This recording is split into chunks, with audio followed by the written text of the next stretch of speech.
কি জাতীয় পার্টির সাথে সংঘর্ষ করতে গিয়ে আহত হয়েছিলেন? তাহলে কিভাবে এই পত্রিকাগুলো এই নিউজটা করলো?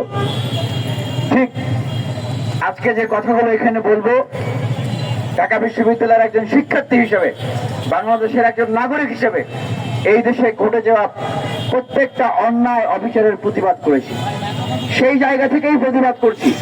উনি ডাকসুর সাবেক একজন ভিপি, উনার উপরেও গতকালকে যেভাবে করে হামলা করা হলো, আর পত্রপত্রিকাগুলোতে কিছু পত্রপত্রিকা ছাড়া বাকি পত্রপত্রিকাগুলোতে যেভাবে করে নিউজ করা হলো, তার মানে এখন তো আমাদের আর বুঝতে বাকি নাই যে আসলে গতকালকে যে হেডলাইন গুলো হয়েছে, যারা মেরেছে হেডলাইন গুলো তারাই করিয়েছে। আমরা স্পষ্টভাবে বলতে চাই, এক সময় এই ঢাকা বিশ্ববিদ্যালয়ের রাজু ভাস্কর্য থেকে আমরা বক্তব্য দিতাম, তখন ছাত্রলীগের নেতারা যাইতো আর হাসতো। আওয়ামী লীগের লোকরা বলতো, তোমরা কি পাগল হয়ে গেছো? তোমরা আওয়ামী লীগের বিরুদ্ধে লেগেছো, আওয়ামী লীগকে তোমরা দেশ ছাড়া করবা। আজকে আবারও বলছি, যারা এই অভ্যুত্থান তার বিপরীতে যাবেন, অভ্যুত্থানের চেতনার বিপরীতে যাচ্ছেন, ঘাপটি মেরে আছে এই অভ্যুত্থানকে নস্যাৎ করার জন্য, তাদের উদ্দেশ্যে সাবধান বাণী করে দিতে চাই, আপনাদেরকেও আমরা দেখে নেব। গতকালকে হামলার সময় সেখানে বলা হয়েছে যে জুলাই ভরে দেবে, তার মানে বুঝেছেন? আপনাদেরকে বুঝতে কোনো বাকি আছে? যারা সেখানে হামলা করেছে তাদের ভিতরে এমন লোকরা ছিল যাদের জুলাই যোদ্ধাদের উপরে আক্রোশ, জুলাই যোদ্ধাদেরকে তারা দেখতে পারে না, সহ্য করতে পারে না। আর যারা নির্দেশ দিয়েছিল এই হামলা করার, তাদের সাহস ছাড়া তো তারা এই ধরনের হামলা করতে পারতো না। পারতো? তাহলে গতকালকের হামলার নির্দেশ কোথা থেকে এসেছে, কারা দিয়েছে, সেটা আপনারা বের করবেন, সেটা বের করতে হবে। আরেকটা পয়েন্ট বলি, পুলিশ, সেনাবাহিনী, আইন শৃঙ্খলা বাহিনী, যাই বলি, একটা কোথাও যদি কোনো মিটিং মিছিল হয়, তারা যদি সেটাকে ডিসবার্স করতে চায়, ভাই কারো মাথায় কি বাড়ি দেয়, কারো নাকে বাড়ি দেয়, কারো চোয়ালে বাড়ি দেয়, কাউকে মাটিতে ফেলে এইভাবে করে সাপের মতো করে মারে, তাহলে ওনারা কিসের ডিসবার্স করতে আসছে? ওনারা আসছে এখানে শেখ হাসিনার এজেন্ডাকে বাস্তবায়ন করার জন্য। বাংলাদেশকে নিয়ে নতুন করে ষড়যন্ত্রের খেলা শুরু হয়েছে।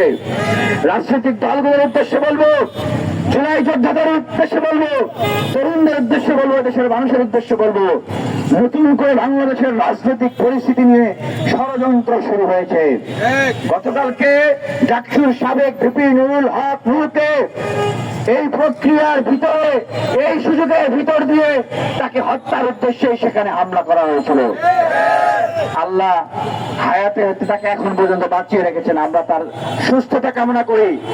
কালকে যারা সেখানে হামলা করেছে, আজকে প্রায় 24 ঘন্টা হয়ে গিয়েছে এই মাজাভাঙ্গা ইন্টারিম গভর্নমেন্টের মন্ত্রীদের সেই সক্ষমতা হয় নাই, তাদের বিচার করে। তো সেই মন্ত্রীদেরকে বলবো, আপনারা যদি বিচার করতে না পারেন, আপনারা বসে বসে এই দায়ভার নেবেন না, এইভাবে বসে বসে আঙ্গুল চুষেন না, গদি ছেড়ে দিয়ে চলে আসেন। কেন পারতেছেন না? আপনাদেরকে কারা কিছু করতে দিতেছেন না, সেটা পাবলিকলি বলেন। মানুষের এত হাজার হাজার মানুষের জীবনের উপর দিয়ে যে অভ্যুত্থান হয়েছে, সেই অভ্যুত্থান নিয়ে আপনারা ছলছাতুরি করেন না, সেই অভ্যুত্থান নিয়ে প্রতারণা করেন না। দেখেন, এখনো এই গণ অভ্যুত্থানের সময় হত্যা মামলার আসামি জিএম কাদের সহ তার সান্ডা পান্ডারা, তারা জাতীয় পার্টির কার্যালয় থেকে বের হয়ে মানে হাসি হাসি ছবি দিচ্ছে। কত বড় অমানুষ হইতে পারে, কত বড় মানে পাশবিক মানে মানসিকতা তাদের ভিতরে হইতে পারে। আমরা স্পষ্টভাবে বলতে চাই, জাতীয় পার্টিকে নিয়ে যারা আওয়ামী লীগের বি টিম বানিয়ে খেলবেন, স্বপ্ন দেখতেছেন, তাদের স্বপ্ন দুঃস্বপ্ন হবে। বাংলাদেশের মানুষের কাছে স্পষ্টভাবে বলতে চাই, আগামী জাতীয় নির্বাচনে এই জাতীয় পার্টি যারা আওয়ামী লীগকে বাঁচিয়ে রেখেছিল, জিয়ে রেখেছিল, তাদেরকে দিয়ে রয়ের প্রেসক্রিপশনে ভারত থেকে এই শেখ হাসিনা আওয়ামী লীগ হয়ে ফিরে আসতে চায়। আমরা সেই স্বপ্ন সফল হতে দেব না।